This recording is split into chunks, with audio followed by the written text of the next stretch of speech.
রাধে রাধে। ভাদ্র মাসে তো সবাই তালের বড়া খাও, কিন্তু বানাতে কিন্তু বেশ ঝামেলাই আছে বলো। দেখো তাল ছুলছি, তারপরে সেটাকে রস চিপে বের করে তারপরে একটা নতুন গামছা হোক বা নতুন কাপড়ে সেটা ঝুলিয়ে রেখে তারপরে সেই রসটা বের করে সেটা দিয়ে কলা, চালের গুঁড়ো, সুজি, চিনি বা গুড় দিয়ে মেখে তারপরে সেটা তেলে ভেজে তারপরে হবে তালের বড়া। খেতে তো খুব ভালোই লাগে, কিন্তু করতে কিন্তু অনেকটা সময় লাগে আর অনেকটা খাটনিও হয়।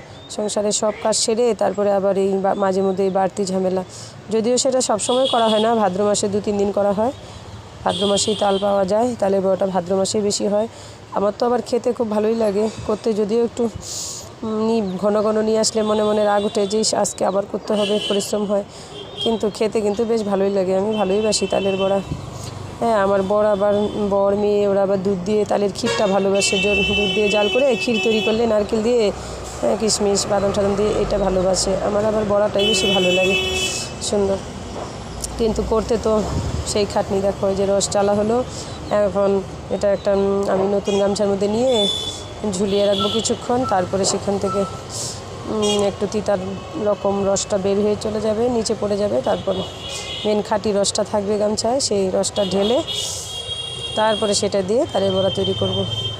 সময় কিন্তু অনেকটা লাগে। আমি তো ফার্স্ট ভিডিও করে তোমাদের দেখালাম, কিন্তু এই তালটা চিপতে আমার প্রায় আধা ঘন্টা লেগে গেছে। তাও আবার আমি মেয়ের সহযোগিতা নিয়ে দুজনে করেছি। একা করলে তো আরও বেশি সময় লাগতো, দুজনে মিলে চিপেছি, তাও একটু তাড়াতাড়ি হয়েছে। তারপর দেখো কি সুন্দর করে এটা বান দিয়ে তারপরে ঝুলিয়ে রাখবো কিছুক্ষণ, 1 ঘন্টার মতন। এই ফাঁকে অন্য কাজ করে এসে 1 ঘন্টার মতো ঝুলিয়ে রাখবো, তারপর সেটাকে নিয়ে সুন্দর করে সুন্দর বড়া তৈরি করব, সেটাও তোমাদেরকে দেখাবো। আজ এই ঝুলিয়ে রাখা পর্যন্ত দেখো, তারপরে আগামী দিন আসবে সেই রস থেকে একদম বড়া তৈরি করা পর্যন্ত তোমাদের দেখাবো। এটা যেন ভাদ্র মাসে করেছিলাম ভিডিওটা, কিন্তু পোস্ট করব করে আর করা হচ্ছে না।